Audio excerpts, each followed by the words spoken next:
Muy buenas tardes, hermanos y amigos. Es un gusto estar nuevamente con ustedes hoy en esta ocasión.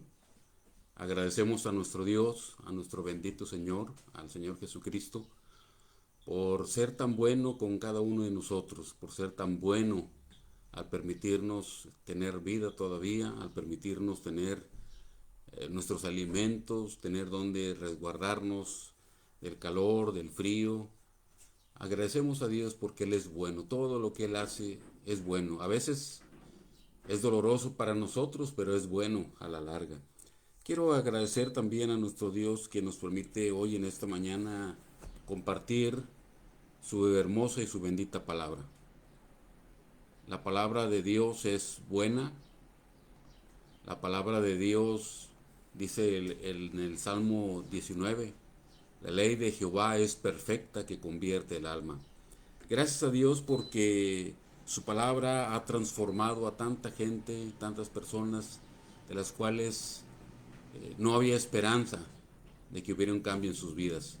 Sin embargo, la palabra ha hecho una transformación en ellos. Hoy en esta mañana, hermanos y amigos, quiero invitarles a abrir su Biblia ahí en el libro de Nehemías, en el Antiguo Testamento. Nehemías en el capítulo 1.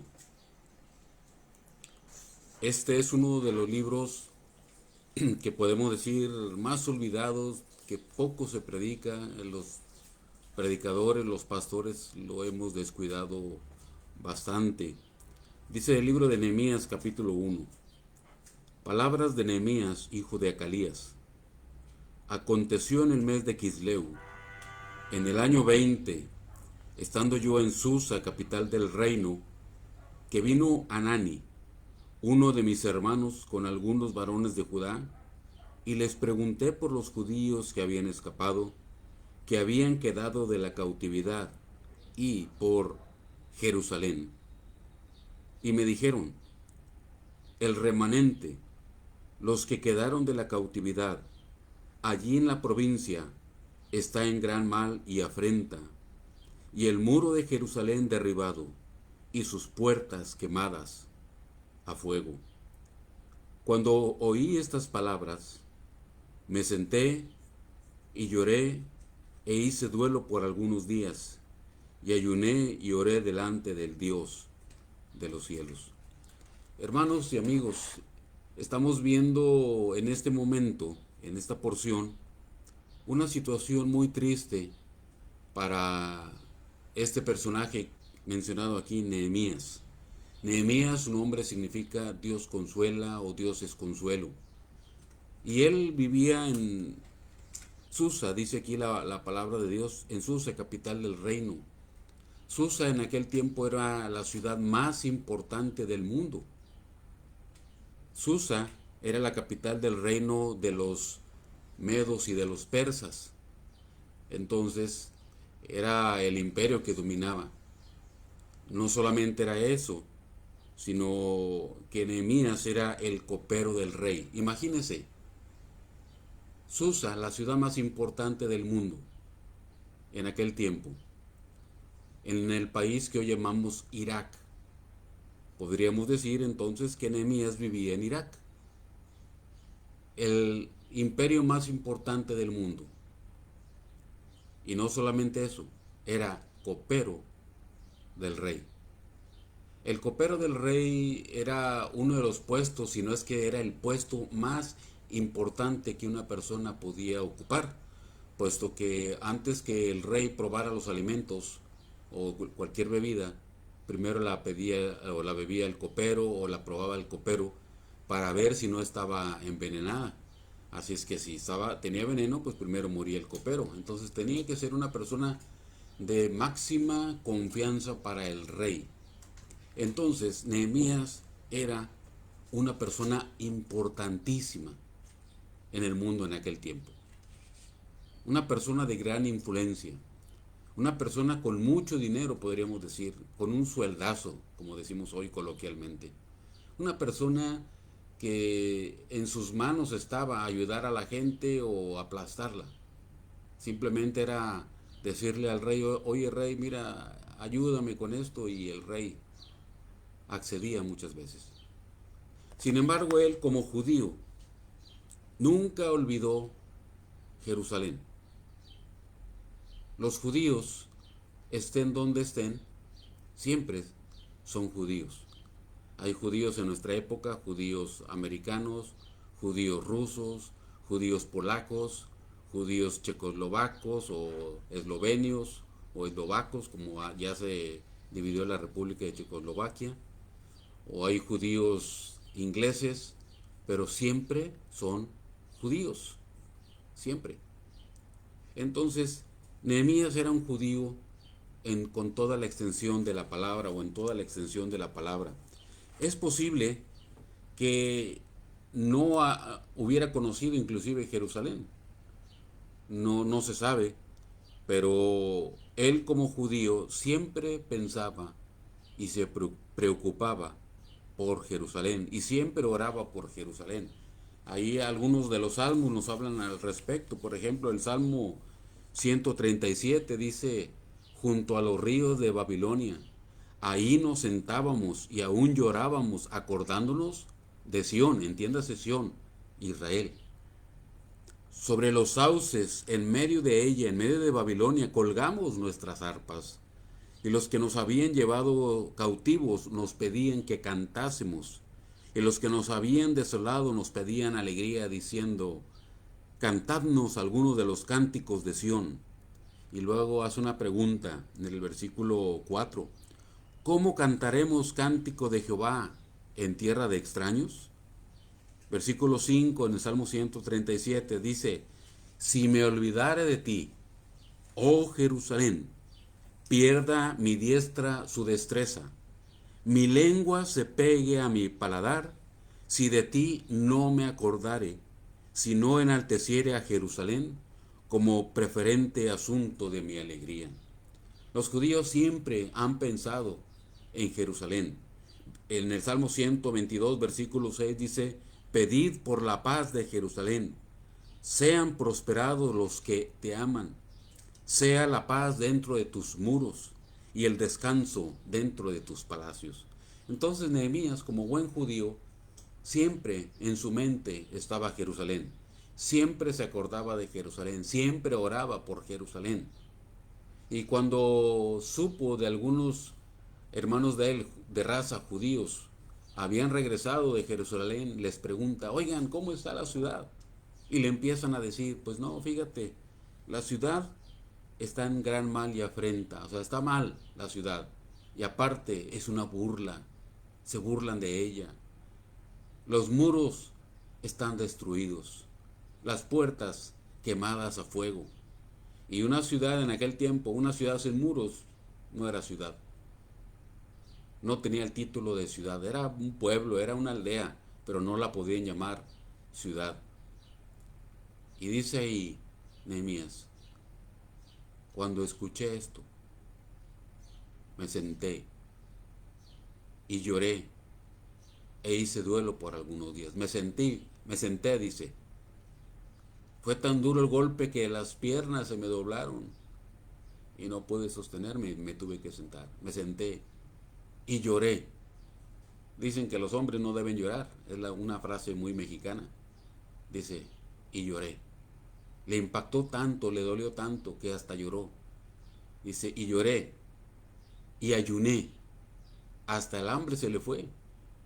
Prefirió dedicar ese tiempo de la comida, dejarlo a un lado y ayunar. Se me fue el hambre y oré al Dios de los cielos.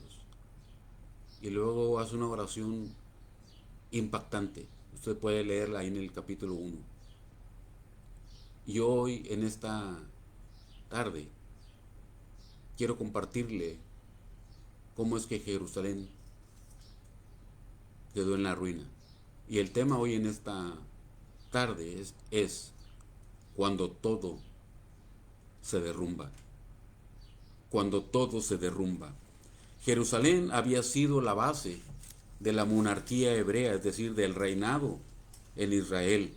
Había gozado de una abundancia tremenda, económicamente hablando, políticamente hablando, militarmente, en el tiempo de David, pero sobre todo en el tiempo de Salomón. Dice en el libro de los Reyes que en el tiempo de Salomón abundaba el dinero, que hasta la plata era como piedras. Encontraba la plata tirada, nadie, inclusive dice ahí que la plata era menospreciada, todos tenían oro. Una posición económica tremenda vivía Jerusalén. Económicamente, abundancia de comida, abundancia de dinero, abundancia de todo. Dice, la plata ni siquiera era apreciada. Hay una frase ahí muy hebrea. Dice, abundaba la plata como piedras y los cedros como cabrahigos de la cefela.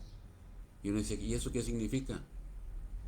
Era tanto el dinero que la plata era como la encontraba uno hasta tirada. Y los cedros, abundaba tanto, la madera fina, abundaba, como diríamos aquí en México, como abundan hoy los huizaches, un árbol espinoso que casi nadie quiere, que cuando lo ves lo corta. Abundaban la madera bonita y preciosa. Jerusalén había gozado de tanta abundancia en el tiempo de David y de Salomón y de algunos reyes, como con Ezequías, como con Josías y otros reyes más. Prácticamente Jerusalén era el eje en el cual giraba toda la nación de Israel. Era el centro de adoración. Era, decían ellos, una ciudad indestructible porque ahí estaba el templo de Dios. Ellos pensaban que por ser Jerusalén el centro de adoración era indestructible. Los judíos pensaban eso. Desafortunadamente, fue tanta la abundancia, fue tanto lo que tenían, fue tanta la bendición de Dios sobre ellos, que poco a poco se fueron alejando, poco a poco se fueron yendo de la presencia de Dios, le fueron dando la espalda. Mire, vamos allí al libro de Segundo de Crónicas. Le invito a que abra su Biblia. Ahí en el libro de Crónicas, en el segundo libro de Crónicas, son unos capítulos un poquito atrás. En el libro de Segundo de Crónicas, capítulo 36. Segundo de Crónicas, capítulo 36. Y en el versículo 11, ahí vamos a leer y vamos a ver cómo es que fueron cayendo poco a poco hasta que todo prácticamente se derrumbó. Dice ahí en Segundo de Crónicas capítulo 36 versículo 11: de 21 años era Sedequías cuando comenzó a reinar, y 11 años reinó en Jerusalén. Y versículo 12, fíjese lo que dice, esto es impactante. A veces cuando leemos la Biblia, nos déjeme decirle que a veces la leemos de una forma tan superficial, pero es impactante lo que dice, versículo 12. E hizo lo malo ante los ojos de Jehová su Dios. E hizo lo malo ante los ojos de Jehová su Dios, y no se humilló delante del profeta Jeremías, que le hablaba de parte de Jehová. Se rebeló a sí mismo contra Nabucodonosor, al cual había jurado por Dios, y endureció su cerviz y obstinó su corazón para no volverse a Jehová, el Dios de Israel. Esta frase, endureció su cerviz, es una expresión también judía que diríamos una forma muy coloquial, sin afán de ser grosero o ser irreverente. Esta frase, endureció su cerviz, era tan terco, era tan cabezón, decimos hoy. Se hizo cabezón. Así como cuando le decimos a los hijos que no entienden, cabezón, ¿por qué no entiendes? Es una expresión, endureció su cerviz. La cerviz es esto, esta parte. Es como cuando también a los toros, a los bueyes, cuando les iban a poner aquí el yugo de la yunta, no se dejaban y no se dejaban. Es lo que significa endureció su cerviz. En término coloquial mexicano diríamos, se hizo cabezón. No entendió, no quiso entender. Versículo 14 de Segunda de Crónicas 36 dice, también todos los principales sacerdotes, note lo que dice, los sacerdotes y el pueblo aumentaron la iniquidad, siguiendo todas las abominaciones de las naciones y contaminando la casa de Jehová, la cual él había santificado en Jerusalén. Versículo 15. Y Jehová, el Dios de sus padres, envió constantemente palabra a ellos por medio de sus mensajeros, porque él tenía misericordia de su pueblo y de su habitación. Mas ellos hacían escarnio de los mensajeros de Dios y menospreciaban sus palabras, burlándose de sus profetas, hasta que subió la ira de Jehová contra su pueblo y no hubo ya remedio. El pueblo que Dios había elegido para que naciera el Señor Jesús, el pueblo que Dios había elegido para escribir su palabra, la Biblia, el pueblo que él había elegido para compartir las buenas noticias de salvación, le estaba dando la espalda. Hermanos, estamos en una situación muy similar. Fíjese, vamos a analizar un poquito. Cambiaron su relación personal con Dios. Fueron cayendo en una rutina religiosa. Para ellos, el realizar los sacrificios de una ovejita o de un carnero que Dios había elegido como símbolo de la muerte de nuestro Señor Jesucristo, lo tomaron de una forma muy superficial y rutinaria. Para ellos se volvió una rutina religiosa. Cambiaron su relación personal con Dios por una relación superficial religiosa. Se fueron alejando de Dios y no se dieron cuenta. Hermanos, estamos en una situación muy similar en nuestros días. Estamos en una época donde prácticamente todo se está derrumbando. La economía se está derrumbando. Se están derrumbando las relaciones personales. Hoy con esto de la cuarentena hay familias que se están destrozando. La violencia doméstica está aumentando. El abuso infantil está aumentando. Está aumentando el dolor entre las familias. Las iglesias están quebrándose. Las iglesias, decía hace unos días un pastor, dijo, estamos en quiebra económicamente. Dice, no tenemos dinero. Estamos en una situación triste. Todo se está derrumbando en nuestra sociedad. Y seguirá. Así como se derrumbó Jerusalén, así se está derrumbando hoy. Las familias, la sociedad, las economías, las iglesias se están derrumbando. ¿Todo por qué? Hermanos, a veces le echamos la culpa a Satanás.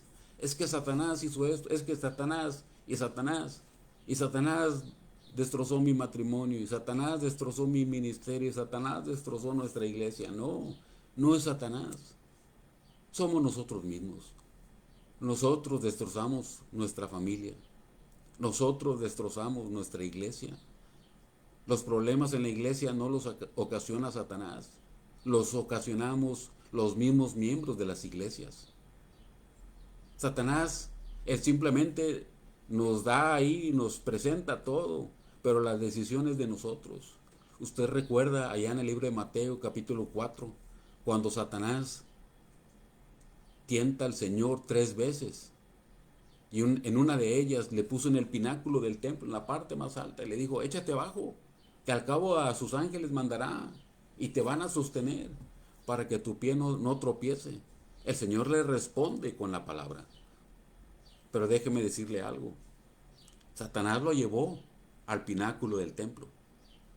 Pero algo interesante, no lo empujó, no lo aventó. Satanás nos pone las tentaciones. Satanás nos pone los problemas. Nosotros decidimos entrar en ellos. Nosotros decidimos caer en ellos. Porque Él no nos empuja. Nos los presenta, pero no nos empuja. Así es que no le echemos toda la culpa a Satanás.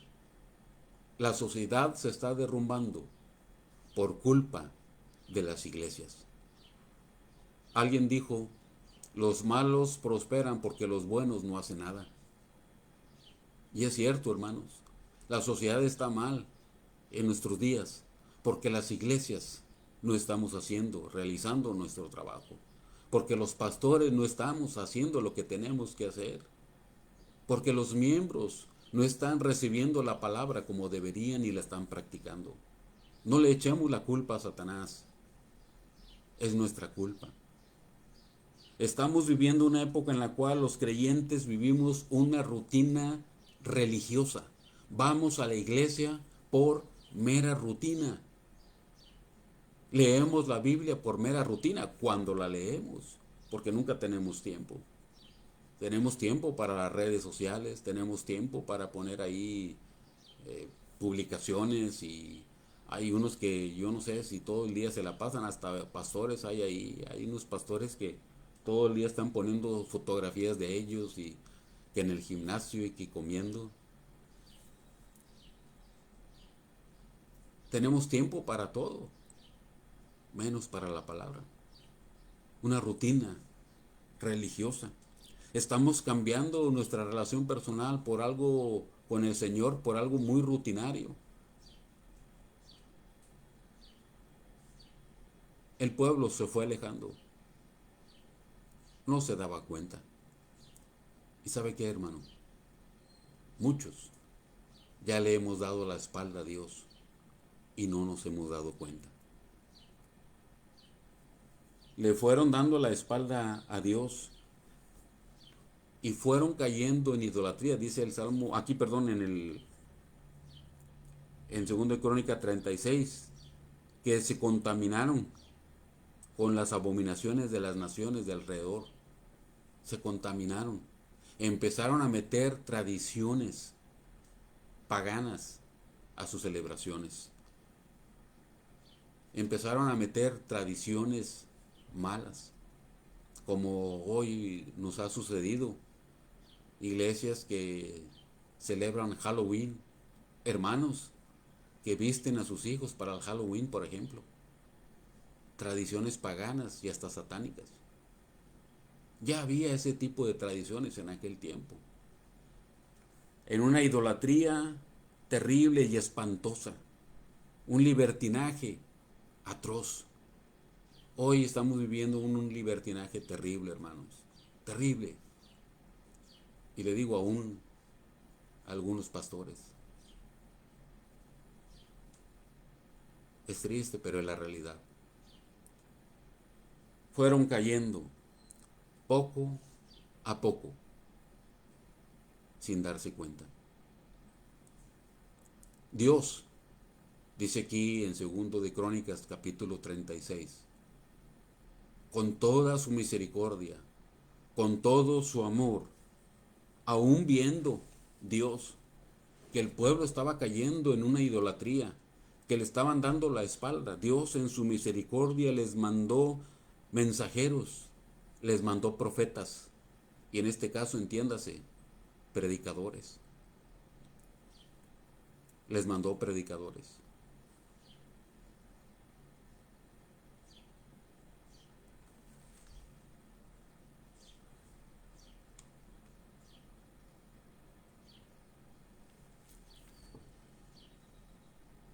Dios es bueno.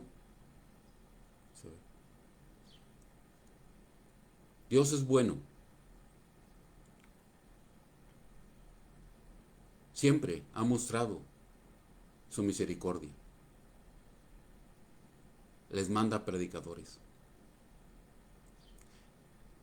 Hasta los sacerdotes se habían contaminado. Imagínense, los líderes religiosos, los encargados de ser los que hacían el sacrificio representando a Cristo se habían contaminado.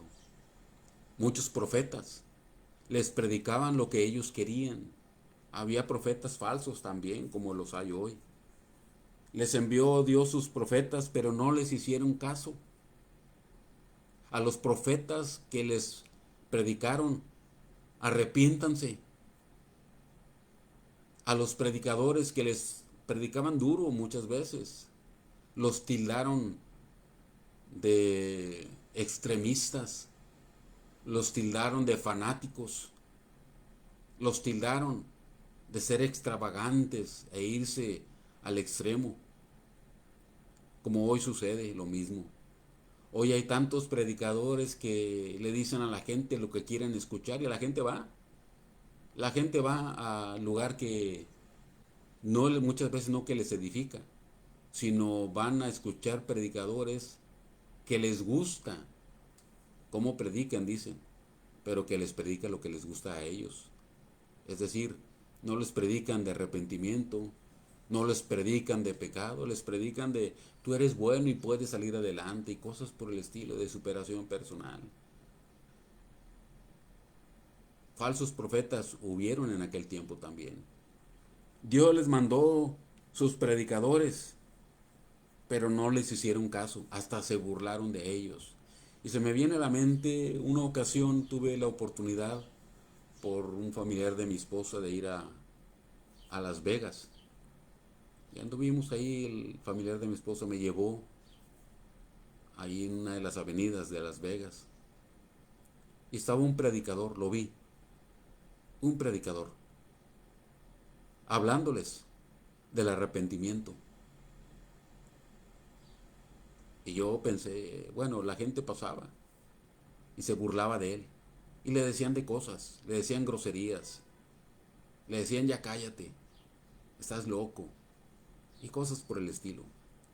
Yo pensé en ese momento, ay, este hermano, ¿cómo se le ocurre venir a predicar aquí, verdad? Yo así pensé en ese momento. Le dije, ¿cómo se le ocurre? Pues está en una ciudad, pues le llaman la ciudad del pecado y muchas cosas más suceden ahí. Sin embargo, en ese momento también me acordé de este pasaje. Se me vino a la mente, yo creo que Dios me reprendió en ese momento a través de un pasaje. Se me vino a la mente este pasaje, cuando se burlaban de sus profetas. Y dije, este hombre no está loco, este hombre es muy valiente. Y es más valiente que yo porque tuvo el valor de venir y predicarles sobre el pecado. Hermanos, necesitamos que se predique sobre el pecado, sobre el arrepentimiento, no al extremismo de que todo es pecado, como algunos ahí hablan de que ver televisión es pecado y leer periódicos es pecado. No a ese extremismo. La Biblia nos dice claramente vivir en santidad y nos menciona el asunto de la santidad. Que no la vivimos es otra cosa, pero se necesita predicadores que hablen la verdad y la gente que esté lista para escuchar el mensaje. La gente se empezó a burlar. 3 veces, Dios 3 veces les mandó a otros ejércitos para ver si se arrepentían.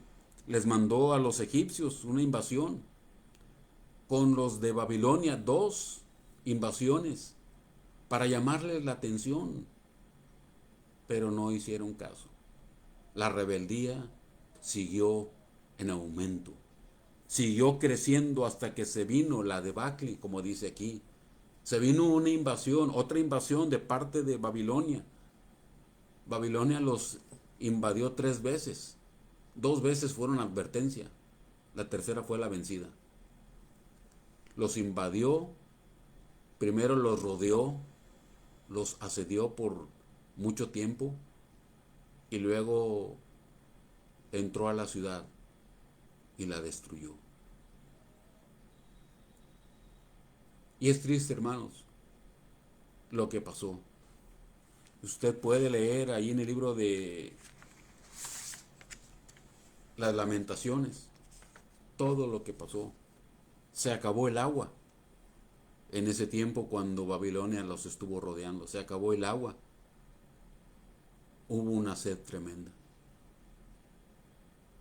Anhelaban el agua, la deseaban. Se acabó la comida. El libro de las Lamentaciones nos da relato sobre esto. Nos da un relato sobre esto. El hambre, era tanta el hambre que comían cualquier cosa. Era tanta la sed que hasta empezaron a tomarse su propia orina. Era tanta el hambre que empezaron a comer lo que fuera, algunos hasta excremento y otros peor. Dice, las mujeres cocinaron a sus hijos. Imagínese usted, una madre, era tanta el hambre que tenía que hasta tuvo que cocinar a su propio hijo y comérselo. Estaban desnutridos, no había comida, no había sed. Llegó la debacle. Todo se derrumbó en Jerusalén. Hambre, sed, desesperación, tal como hoy está sucediendo. Hay un hambre de la palabra, pero la gente no lo entiende. Hay una sed por la palabra, dice el Salmo 42, como el ciervo brama por las corrientes de las aguas, así clama por ti, oh Dios, el alma mía. Pero es muy poco, o muy pocas las personas que están buscando la palabra de Dios. Se quieren saciar con otras cosas, se quieren saciar su sed espiritual con comidas, con fiestas, con parrandas, con juegos, deportes. Quieren llenar algo, ese vacío que solamente la palabra de Dios puede llenar. La ciudad de Jerusalén se derrumbó. Hambre. Cuando los de Babilonia entraron a la ciudad, fue lo más triste. Dice ahí en el libro de las Lamentaciones, que no respetaron a nadie. Fíjese, más aquí en el segundo de Crónicas capítulo 36, aquí nos da un poquito del relato. Segundo de Crónicas 36, versículo 17. Dice, por lo cual trajo contra ellos al rey de los caldeos, que mató a espada a sus jóvenes en la casa de su santuario, sin perdonar joven ni doncella, anciano ni decrépito, todos los entregó en sus manos. No respetaron a nadie cuando entraron. Joven, señorita, anciano, decrépito. Decrépitos son aquellas personas que ni siquiera se pueden mover ya por la edad o por alguna enfermedad. No respetaron nada. En el Salmo 137 nos dice que hasta los niños los agarraban y los estrellaban contra las peñas, contra las piedras. Agarraban a un niño de sus piernitas, lo agarraban y lo azotaban contra las paredes y contra las piedras. A las mujeres que estaban encinta, que estaban esperando bebé, les abrían su vientre. A los hombres los mataban, a los jóvenes los mataban. Así, cuando entraron a Jerusalén, los de Babilonia, quemaron la casa de Dios, la casa que creían que era indestructible, que pensaban que porque era la casa de Dios no iba a pasar nada. Ellos decían, no nos va a pasar nada, pues aquí está la casa de Dios. Como hoy muchos piensan, no, pues la iglesia, pues la iglesia dijo el Señor que las puertas del Hades no prevalecerán contra ella. Y es cierto, hermanos, las puertas del Hades no prevalecerán contra la iglesia. Esto significa, entiéndame bien, que siempre habrá iglesias, siempre. El asunto es que hay iglesias locales que sí cierran sus puertas. Es tanta la ira de Dios sobre esas iglesias que Dios permite que se cierren. Yo estuve hace muchos años predicando en una iglesia en Tampico. De esa iglesia salieron grandes hombres, predicadores, pastores, misioneros, evangelistas. Dios usó tanto esa iglesia. Y tuve el privilegio de predicar una ocasión en esa iglesia. Hoy, esa iglesia ya no existe. Cerró sus puertas. Se llamó la Iglesia Bautista del Golfo. Cuando yo era niño, aquí en la colonia Guadalupe Victoria, en Ciudad de Guadalupe, Nuevo León, a una cuadra había una iglesia. Era de un grupo pentecostés. Una iglesia donde iba mucha gente. Me consta porque unos vecinos ahí iban. Yo iba a otra iglesia que estaba a 2 cuadras, una iglesia bautista, la iglesia bautista Getsemaní. Pero esa iglesia pentecostés cerró sus puertas. Y así podríamos mencionar muchas iglesias. A veces pensamos que no, Dios no va a cerrar nuestra iglesia, que al cabo pues dice aquí que las puertas del Hades no prevalecerán contra ella. Ciertamente, le reitero, le repito, iglesias siempre va a haber, siempre, y siempre ha habido. Iglesias que predican la verdad del Señor Jesús, iglesias que adoran al Señor Jesús correctamente. Siempre habrá, siempre ha habido y siempre habrá, desde que Él la formó, siempre ha habido. No como algunos grupos que mencionan que la iglesia desapareció un tiempo y luego volvió a aparecer. No, no, no, no. Siempre ha existido. Pero iglesias locales, sí, han cerrado. Ellos pensaban, Jerusalén es la ciudad de Dios, la ciudad escogida. No puede pasar nada. Y pasó. Se derrumbó. Quedó en la ruina. No por culpa de Satanás, no por culpa de Dios, por culpa de los propios habitantes. Así como le reitero, le repito, así como nosotros mismos destrozamos nuestra familia, destrozamos nuestras iglesias y destrozamos nuestra sociedad. No le echemos la culpa a Satanás. Satanás predomina y controla la sociedad porque las iglesias no hacemos lo que tenemos que hacer.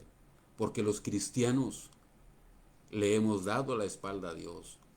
Porque Dios se ha vuelto una opción más entre nuestras actividades, entre nuestra agenda, entre las cosas que tenemos que hacer. Pues sí, tengo tiempo, necesidad de ir a trabajar, tengo necesidad de comer, de hacer esto, hacer lo otro, de las redes sociales, contestar mensajes, pero poco tiempo o ningún tiempo para la palabra.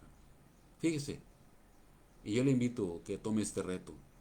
Hay hermanos que tienen tantos años en las iglesias, tantísimos años, y nunca han leído completa la Biblia.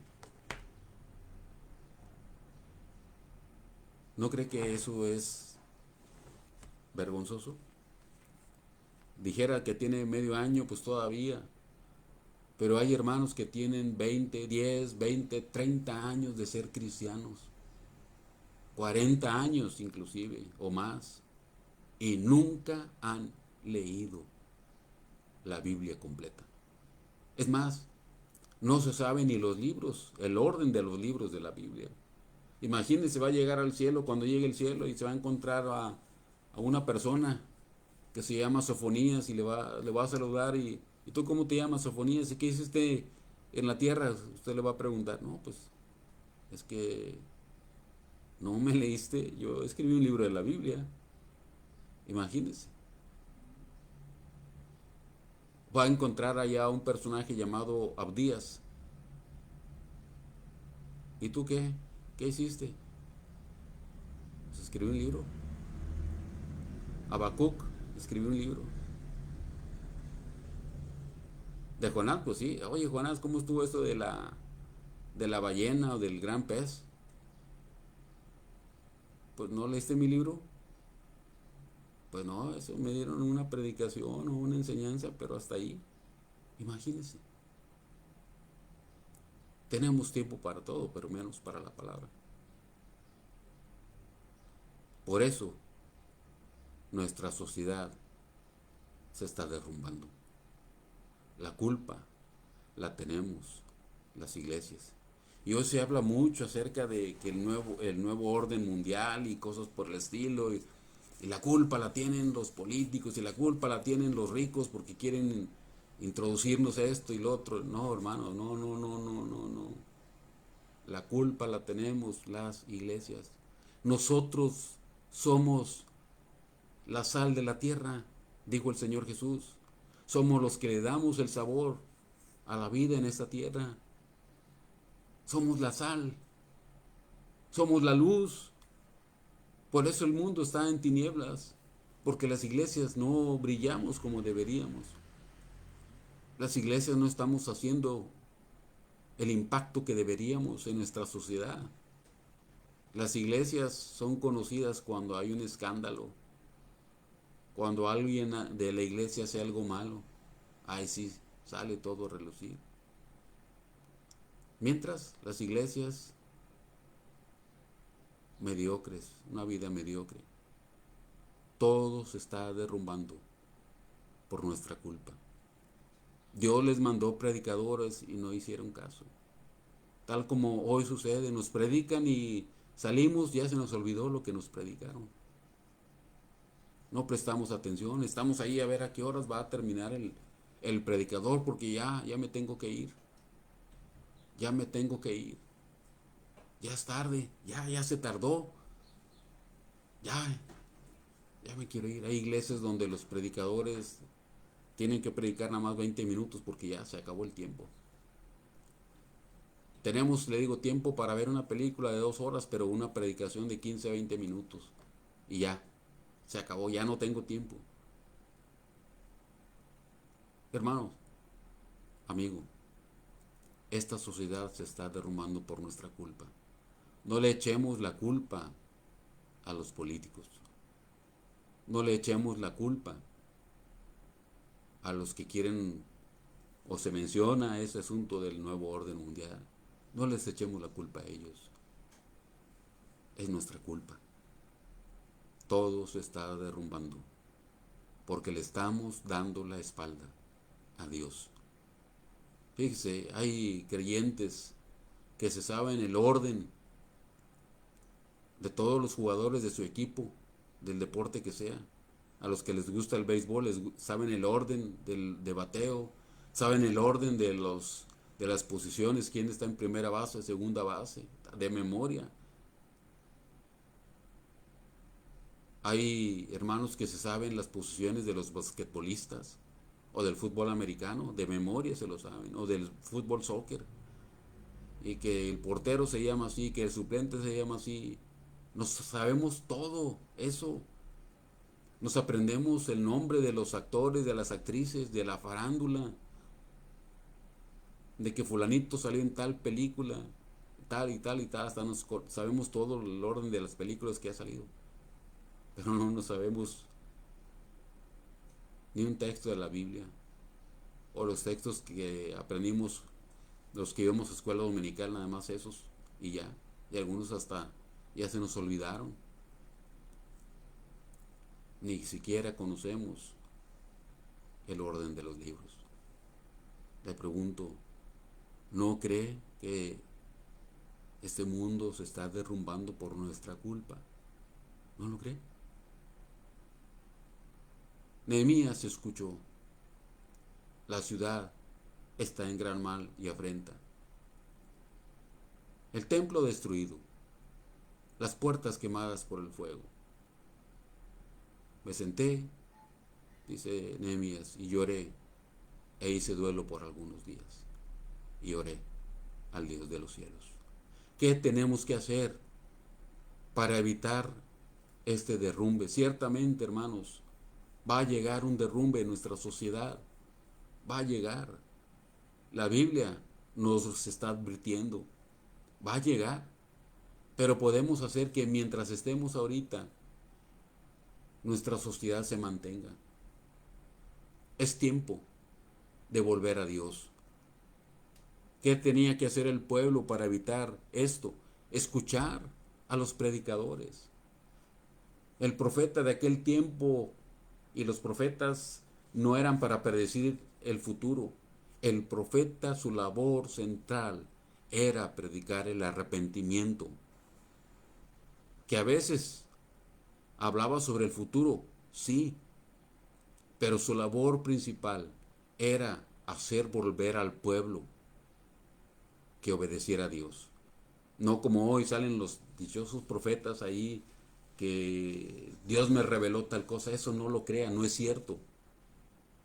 No es cierto. Bíblicamente no es cierto. El profeta, su trabajo central era predicar el arrepentimiento. Que el pueblo volviera al camino del Señor. Ese era el trabajo principal. ¿Qué tenemos que hacer? Hacer eso. Volver al camino del Señor y decirle, Padre, perdóname. Perdóname por mi tibieza espiritual. Perdóname porque te he dado la espalda. Perdóname porque no te he dedicado el tiempo que debería dedicarte. Perdóname porque me he enfrascado tanto en las tradiciones, en las costumbres de este mundo, en las tradiciones paganas. Y dice, ¿pero qué tradiciones, hermano? Le digo, hay tantas. Como cuando parten la rosca el día de Reyes y le sale el muñeco, y al que le sale el muñeco tiene que pagar los tamales, dicen. El 2 de, ¿qué? 2 de febrero, creo, que el día de la Candelaria. Eso es una tradición pagana, hermano. Y en las iglesias todavía hay iglesias que lo hacen.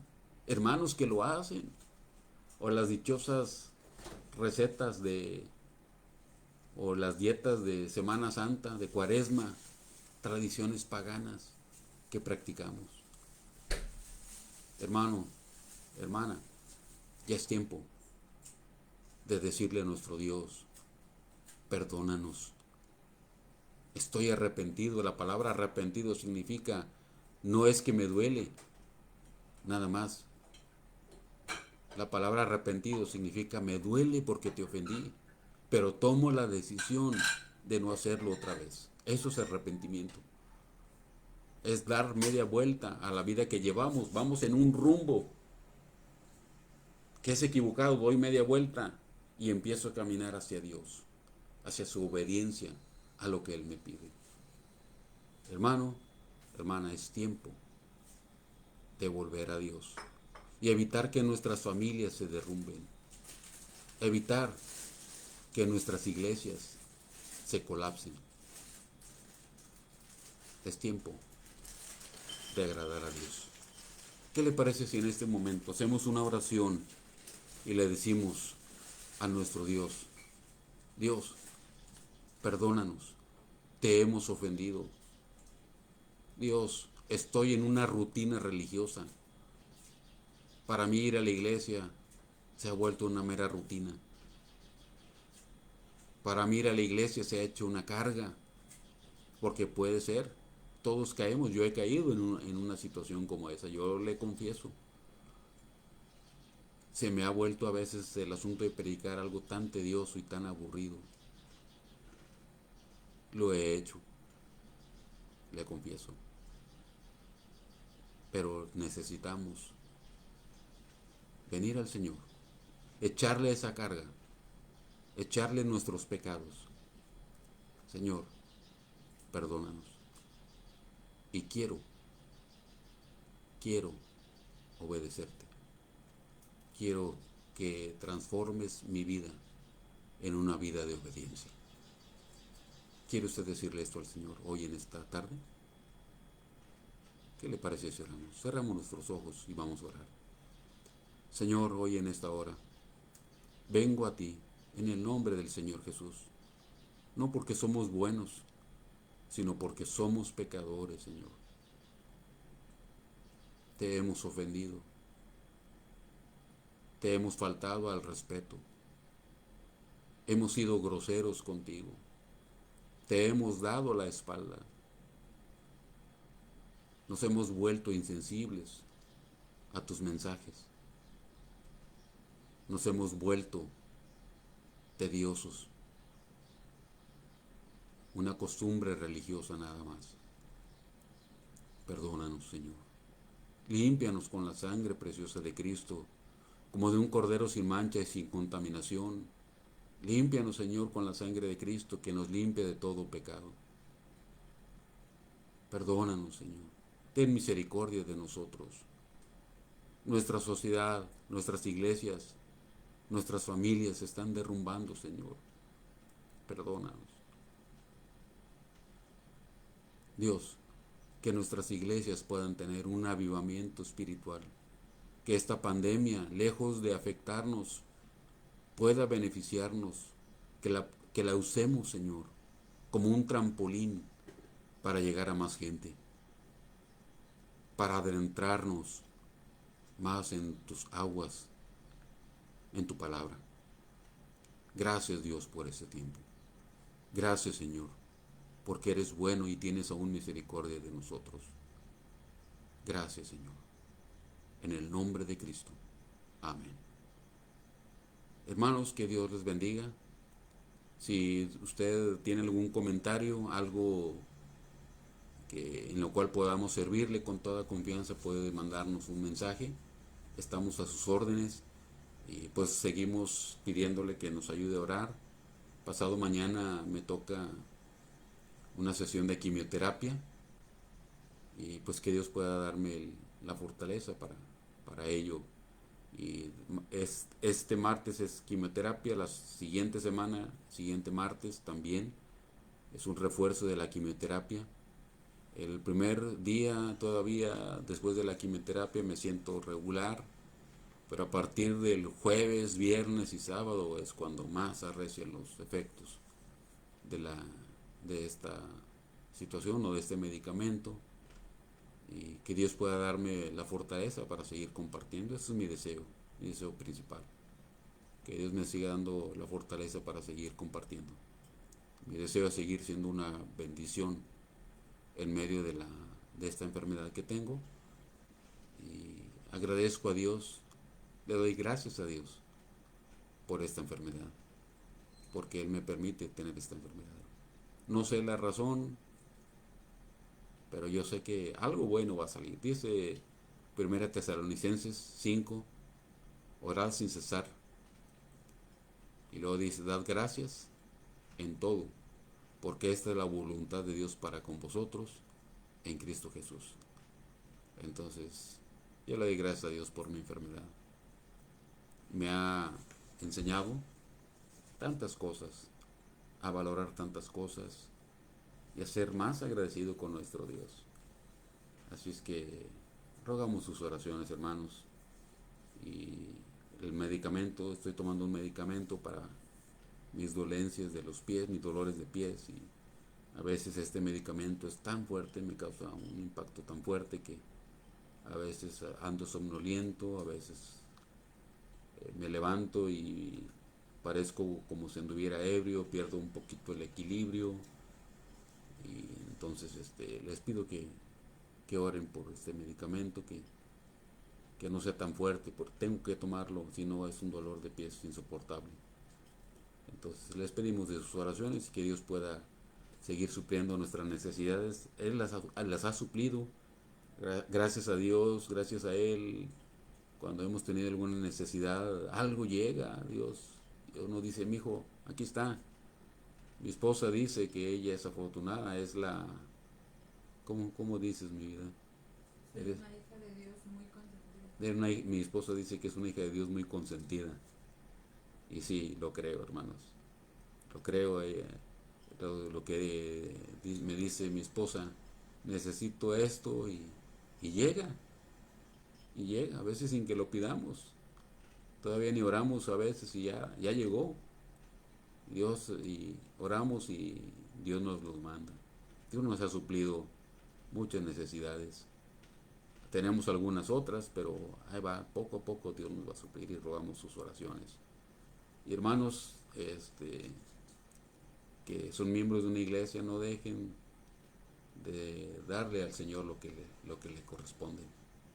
Este pastor me llamó la atención, un pastor amigo que mencionó que su iglesia está quebrada económicamente.